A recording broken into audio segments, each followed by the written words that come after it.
नमस्कार विद्यार्थी मित्रांनो, रॉयल मराठीमध्ये आपल्या सर्वांचं स्वागत आहे.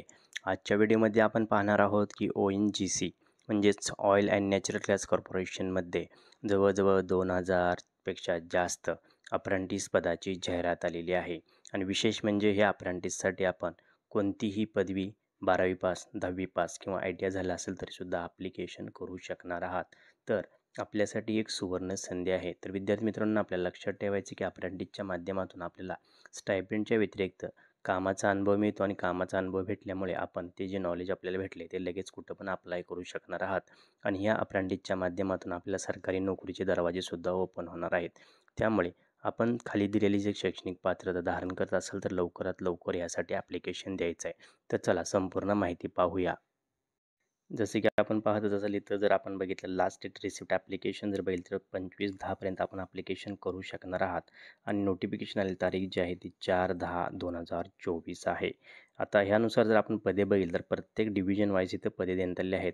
जसे की डेहराडूनपासून जर सुरुवात केली तर आपण प्रत्येक डिव्हिजनसाठी इथं पदे देण्यात आले आहेत. तर पदांची सविस्तर माहितीसाठी डिस्क्रिप्शनमध्ये लिंक दिल्या लिंकनुसार आपण ॲप्लिकेशन करू शकणार आहात. तर आपण महाराष्ट्रामध्ये यामधील कोणती पदे आहेत याची सविस्तर माहिती घ्यायची आणि त्यानुसार आपण ॲप्लिकेशन करायचं आहे.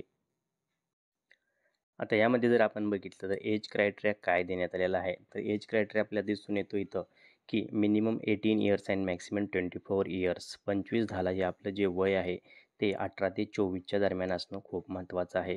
जर आता आपण इथं डेट ऑफ बर्थचं जर बघितलं म्हणजे कॅन्डिडेटचा जो जन्म आहे तो 25/10 ते 2000 पासून 25/10/2006च्या दरम्यान झालेला असावा. 2010 ते 2006च्या दरम्यान झालेला असावा असं आपल्याला लिहिण्यात आलेलं आहे.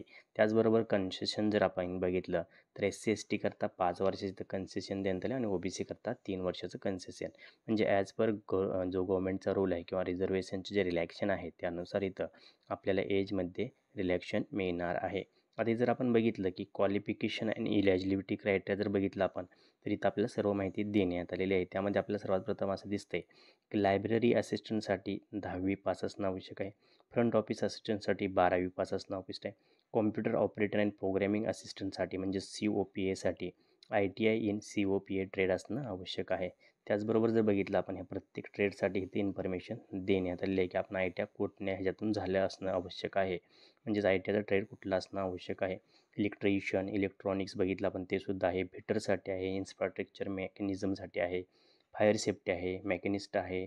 मेडिकल लॅबोरेटरी टेक्निशियनसाठी सुद्धा इथं आपल्याला पदे दिसतात. स्टोनोग्राफर, सर्वेयर, वेल्डर, अकाउंट एक्झिक्युटिव्ह ही सर्व आपल्या इथं पदे दिसतात. आता लायब्ररी असिस्टंटसाठी लॅबोरेटरी असिस्टंटसाठी BSc केमिस्ट्री असणं आवश्यक आहे. स्टोअर कीपरसाठी जर ग्रॅज्युएटची इथं पोस्ट देण्यात आली. एक्झिक्युटिव्ह HRसाठी BBA असणं आवश्यक आहे. सेक्रेटरियल असिस्टंटसाठी ग्रॅज्युएट, डेटा एंट्री ऑपरेटरसाठी ग्रॅज्युएट, फायर सेफ्टी एक्झिक्युटिव्हसाठी BTech किंवा BSc फायर सेफ्टी झालं असणं आवश्यक आहे. त्याचबरोबर इलेक्ट्रिकल एक्झिक्युटिव्हसाठी आणि बाकीचे जे पदवी आहेत instrumentation executive, mechanical executive, computer science executive ह्या सर्वांसाठी प्रत्येक जी आपली स्ट्रीम आहे त्यामध्ये आपल्याला डिग्री असणं आवश्यक आहे. आता इथं बघितलं तर आपण ह्या डिग्रीच्या सर्व पोस्ट आहेत. इथे ह्या सर्व ज्या पोस्ट आहेत ह्या डिप्लोमाच्या पोस्ट देण्यात आलेल्या आहेत. याची आपण सविस्तर माहिती पाहू शकता. आता पेट्रोलियम एक्झिक्युटिव्हसाठी graduation with the geology as one of the subject. Petroleum एक्झिक्युटिव्हसाठी जी 40 नंबरची पोस्ट आहे त्यासाठी सुद्धा आपल्याला ग्रॅज्युएशन असणं आवश्यक आहे. ते पण जिओलॉजीमध्ये असणं आवश्यक आहे. तर ही सर्व माहिती आपल्या इथं देण्यात आली आहे. म्हणजे जसं मी तुम्हाला सांगितलं की अगदी 10वी पासून कोणतीही पदवी आपण धारण करत असेल तरीसुद्धा इथं आपण ॲप्लिकेशन करू शकणार आहात याची आपण नोंद घ्यायची आहे. आता ॲप्लिकेशन करताना ही विंडो आपल्याला वाचणं खूप महत्त्वाचं आहे. कारण ॲप्लिकेशन करायच्या अगोदर आपल्याला apprentice.india.gov.in आपलं रजिस्ट्रेशन करणं आवश्यक आहे किंवा NATS.education.gov.in वर सुद्धा आपलं रजिस्ट्रेशन करणं खूप आवश्यक आहे. याची आपण नोंद घ्यायची आहे. आता हे ट्रेनिंग किंवा हे जे अप्रेंटिस किती दिवसाचे असणार त्यामध्ये असं देण्यात आलेलं आहे की duration of training 12 month for all the trace mention above. वर जे सगळे ट्रेड दिले त्यासाठी 12 महिन्याचं ट्रेनिंग असणार आहे. याची आपण नोंद घ्यायची आहे. म्हणजेच 12 महिना आपण ONGCमध्ये जी पण आपली पोस्ट आहे तिथं आपल्याला कामाचा अनुभव मिळणार आहे. त्याचबरोबर स्टायपेंड काय मिळणार आहे तर ते आपल्याला इथं सविस्तर पुढं देण्यात आलेलं आहे.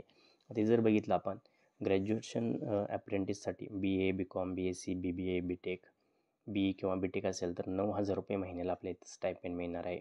आपल्याला जर डिप्लोमा असेल रिस्पेक्टिव्ह डिसिप्लिन कोणत्या ट्रेडमध्ये तर आपल्याला 8,050 मिळणार आहेत. जर आपल्याला 10वी किंवा 12वी असेल तर 7,000 रुपये देण्यात आलेले आहेत.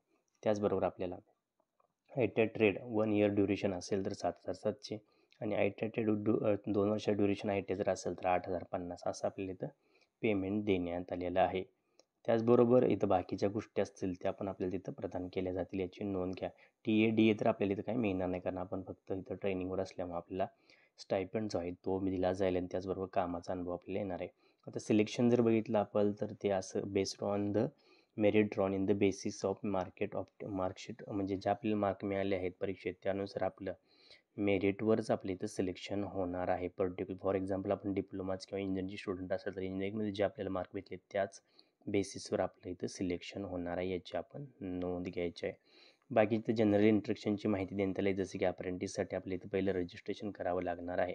आता अप्लाय करायसाठी आपल्या इथं बाकीची गोष्टी देण्यात आहेत जसं की आपला ईमेल नंबर आणि मोबाईल नंबर व्यवस्थित आपल्याला अर्ज करत असताना व्यवस्थित नोंद करायचा आहे. ह्या वेबसाईटला जाऊन आपण ऑनलाईन पद्धतीने अर्ज करू शकणार आहात. जसं म्हटलं मी तुम्हाला 5-10 ते 25-10च्या वेळेत अर्जाची विंडो ओपन असणार आहे तर लवकरात लवकर आपण इथं अर्ज करायचा आहे. आणि जर आपण बघितलं महत्त्वाचे डेट्स देण्यात आले आहे जसं की ॲडव्हर्टाईज जे आले ते 4/10ला आलेले आहे. ओपनिंग जी होणार आहे नोटिफिकेशन म्हणजे ऑनलाईन लिंक चालू होणार आहे 5/10ला आणि ते 25/10पर्यंत आपण ॲप्लिकेशन करू शकणार आहात. त्याचबरोबर 15/11 म्हणजे 15 नोव्हेंबरला आपलं सिलेक्शन झालं आहे किंवा नाही याचीसुद्धा आपल्याला सविस्तर माहिती कळणार आहे. अधिक माहितीसाठी आपण इथं ह्या ईमेलला किंवा या ईमेल आय डीवर जाऊ शकता आणि तिथं आपला कन्सर्न रेज करू शकणार आहात. तर विद्यार्थी मित्रांनो जसं की म्हणलं तुम्हाला 10वीपासून आपण ग्रॅज्युएशनपासून जर शिक्षण झालं असेल तरी आपल्यासाठी ही सुवर्णसंधी आहे. कारण अप्रेंटिसच्या माध्यमातून आपल्याला फक्त स्टायपेंड मिळणार असलं तरीसुद्धा प्रत्यक्ष कामाचा अनुभव भेटणार आहे. आणि त्यामुळे फॉर एक्झाम्पल तुम्ही इंजिनिअरिंग केलं असेल तर त्या कामाचा अनुभव घेऊन तुम्ही कोणत्याही सरकारी नोकरीचे परत दरवाजे असतात ते ठोठवू शकतात किंवा प्रायव्हेटमध्ये सुद्धा आपल्याला ह्या अप्रेंटिस सर्टिफिकेटचा खूप मोठा उपयोग होतो याची आपण नोंद घ्यायची. तर मित्रांनो व्हिडिओ शेवटपर्यंत पाहिल्याबद्दल आपल्या सर्वांचे हार्दिक आभार. अशाच नवीन नवीन व्हिडिओ करता आमच्या चॅनलला सबस्क्राईब करा, व्हिडिओ लाईक करा. जय हिंद, जय महाराष्ट्र.